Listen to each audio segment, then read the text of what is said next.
Hello friends. C TET का ये 8 फरवरी का क्वेश्चन पेपर है, सेकंड शिफ्ट का पेपर 1 का, जिसको आज हम सॉल्व लेके आए हैं। आंसर इनके प्राथमिक कक्षा के छात्रों की भ्रांतियों ओ डैश ओ सहज अनुमान को डैश करना चाहिए। प्राथमिक कक्षा के छात्रों की भ्रांतियों पर ध्यान केंद्रित करना चाहिए और छात्र उनके अनुमान को हमें प्रोत्साहित करना चाहिए।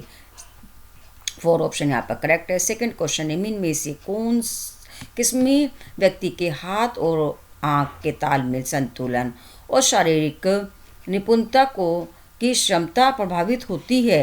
करेक्ट आंसर है यहाँ पर हमारा सेकंड ऑप्शन, गतिमय वैकल्प है। नेक्स्ट क्वेश्चंस, बच्चों के विकास के बारे में निम्नलिखित में से कौन सा कथन सही है? करेक्ट आंसर है विकास बहुआयामी और बहुदिशात्मक होता है। नेक्स्ट क्वेश्चन है, विकास के का शीर्षगामी सिद्धांत विकास के डैश के बारे में बताता है? करेक्ट आंसर है व्यवस्थित क्रम। शीर्षगामी सिद्धांत विकास के व्यवस्थित क्रम के बारे में बताता है। यहाँ पर सेकेंड ऑप्शन करेक्ट है। नेक्स्ट है, स्वाधीनता क्रम से जूझ रहे बच्चों को पढ़ाने के लिए निम्नलिखित में से कौन सा किसी प्रभावी रणनीति है? करेक्ट आंसर है यहाँ पर हमारा अनुमित दिनचर्या बनाए रखना। नेक्स्ट क्वेश्चंस, निम्न में से कौन सा प्राथमिक कक्षा में छात्रों के लिए प्रमाणिक शिक्षण कार्यों के उदाहरण हैं? करेक्ट आंसर है यहाँ पर हमारा अवधारणा को दैनिक जीवन में लागू करना।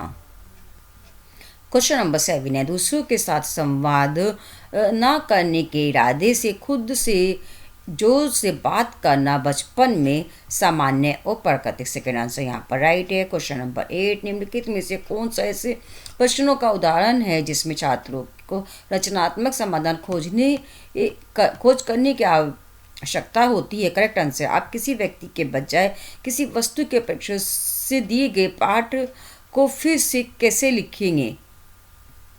क्वेश्चन नंबर 9 है, वायुगतिकी के सिद्धांत के अनुसार समीपस्थ विकास का क्षेत्र क्या है? करेक्ट आंसर, कौशल या ज्ञान का स्तर जो एक छात्र को मदद से महारत हासिल करने में सक्षम है। नेक्स्ट क्वेश्चन नंबर 10, रचनात्मक मूल्यांकन मानता है कि मूल्यांकन की प्रक्रिया में शिक्षार्थियों को भी शामिल किया जाना चाहिए।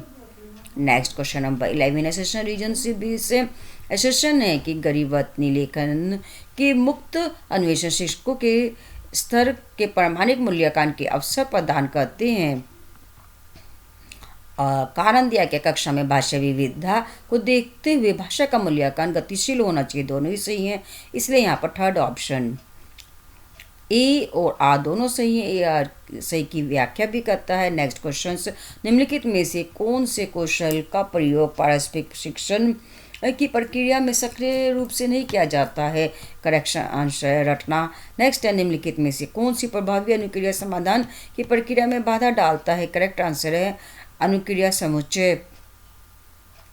नेक्स्ट क्वेश्चन नंबर 14, सीखना हमेशा एक सामाजिक संदर्भ में स्थित होता है। जो सीखा जाता है उससे सीखने और उपयोग करने के तरीके से अलग नहीं किया जा सकता। दोनों ही सही हैं, दोनों इसकी सही व्याख्या भी कर रहे हैं, इसलिए यहाँ पर हमारा थर्ड ऑप्शन करेक्ट है। क्वेश्चन नंबर 15, भारत लक्ष्य उन्मुख वाले छात्र, करेक्ट आंसर है थर्ड ऑप्शन, यथार्थवादी सीखने के लक्ष्य तय करते हैं। नेक्स्ट क्वेश्चन नंबर 16, ध्यान न्यूनता के अतिक्रियाशीलता विकार की विशेषता है। इसका करेक्ट आंसर आवेग पैटर्न का लगातार सिलसिला। नेक्स्ट क्वेश्चन नंबर 17, समावेशी कक्षा में पाठ्यक्रम डैश होना चाहिए और निर्देश डैश होने चाहिए? करेक्ट आंसर है पाठ्यक्रम जो है हमारा लचीला होना चाहिए और जो निर्देश होने चाहिए वो विभेदित होने चाहिए, यानी थर्ड ऑप्शन यहाँ पर हमारा करेक्ट है। नेक्स्ट क्वेश्चन नंबर 18, डैश विकास के उस समय को संदर्भित करता है जो कोई व्यक्ति एक नया कौशल या क्षमता प्राप्त करने के लिए सबसे ज़्यादा तैयार हो और बाद में जीवन में इसके अनुमान की भरपाई करना मुश्किल होता है। इसको कहते हैं हम संवेदनशील अवधि। नेक्स्ट निम्नलिखित कथन में किस विकास के किस सिद्धांत को दर्शाया गया है? शिशुअवस्था और प्रारंभिक बचपन के दौरान हाथ और पैरों की तुलना में टांग और बांह तेजी से बढ़ते हैं। इसका आंसर है थर्ड ऑप्शन, समीप पूर्वाधाभिमुख सिद्धांत। नेक्स्ट क्वेश्चन नंबर 20, निम्नलिखित में से समाज में प्रचलित जेंडर रूढ़िवादिता के प्रभाव को बच्चों के बीच कम करने का प्रभावी तरीका कौन सा है? इसका सही आंसर है बच्चों की विविध जेंडर भूमिकाओं से परिचित कराना चाहिए और अपनी रुचि को आगे बढ़ाने के लिए प्रोत्साहित करना चाहिए। नेक्स्ट क्वेश्चन नंबर 21, सार्थक अधिगम सुनिश्चित करने के लिए निम्नलिखित में से कौन सा सबसे महत्वपूर्ण है? एक भावनात्मक समर्थन का प्रावधान और करने और प्रयोग करने के अवसर, यानी कि सेकंड ऑप्शन हमारा सही है, फर्स्ट और थर्ड सही है वहाँ, तो हमारा नीचे हमारा सेकंड ऑप्शन करेक्ट है। Next question number 22, association reason based question है। शिक्षकों को पाठ के रूप में बच्चों को ढेर सारे संकेत और अवलंबन उपलब्ध कराने चाहिए। जीन पियाजे ने इस बात पर जोर दिया कि अधिक जानकार लोग सामाजिक अंतःक्रिया के माध्यम से बच्चों के संज्ञानात्मक कौशल को आगे बढ़ाने में महत्वपूर्ण भूमिका निभाते हैं। इसमें हमारा थर्ड ऑप्शन सही है, ए या दोनों सही है और इसकी सही व्याख्या भी कर रहा है। नेक्स्ट क्वेश्चन नंबर 23, एक प्रभावी शिक्षा शास्त्रीय रणनीति है कि बच्चों को नई जानकारी को जो वो पहले से जानते हैं के साथ जोड़ने के लिए कहा जाए। ये सही है हमारा सेकंड। इसके क्या समानता और विभिन्नताओं की पहचान करने से बच्चों की जानकारी संग्रहित करने में मदद मिलती है, जो उन्हें सोचने के साथ साथ बेहतर भी याद रखने में भी मदद करती है। करेक्ट है, ये दोनों ही सही है। यहाँ पर थर्ड ऑप्शन करेक्ट है। नेक्स्ट, बाहरी प्रेरणा से आती है जबकि आंतरिक प्रेरणा पर आधारित है। बाहरी प्रेरणा से हमें व्यक्तिगत संतुष्टि मिलती है,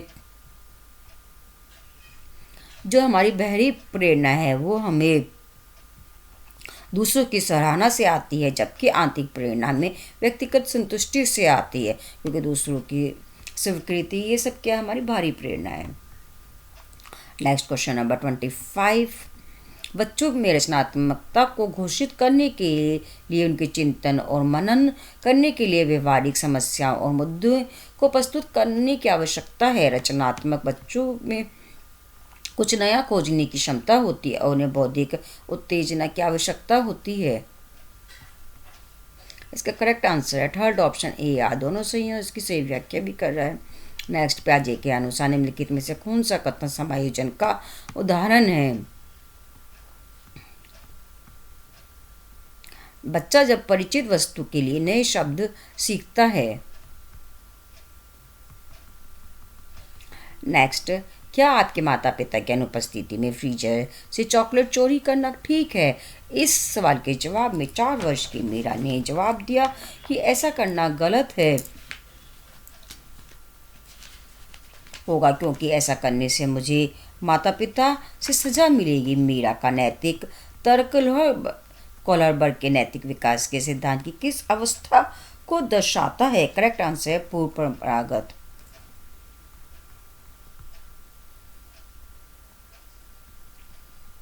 नेक्स्ट, जीन पियाजे के विकास के सिद्धांत के अनुसार बच्चे संवेदीपरक अवस्था के अंत तक डैश विकसित कर लेते हैं। करेक्ट आंसर है वस्तु स्थायित्व। नेक्स्ट क्वेश्चन नंबर 29, लेवस्की के अनुसार आंतरिक वाक कब आता है? करेक्ट आंसर, तर्क करने और विचारों को व्यवस्थित करने में मदद मिलती है। क्वेश्चन नंबर 13 है हमारा। यहाँ पर प्रश्नों में छात्रों में आलोचनात्मक सोच को किस प्रकार बढ़ावा दिया जा सकता है? करेक्ट आंसर, क्या, क्यों और कैसे, जिससे उत्साहपूर्वक प्रश्न पूछकर। ये थे हमारा पेडालॉजी सेक्शन प्राइमरी पार्ट 1 का 8 फरवरी के क्वेश्चन के आंसर।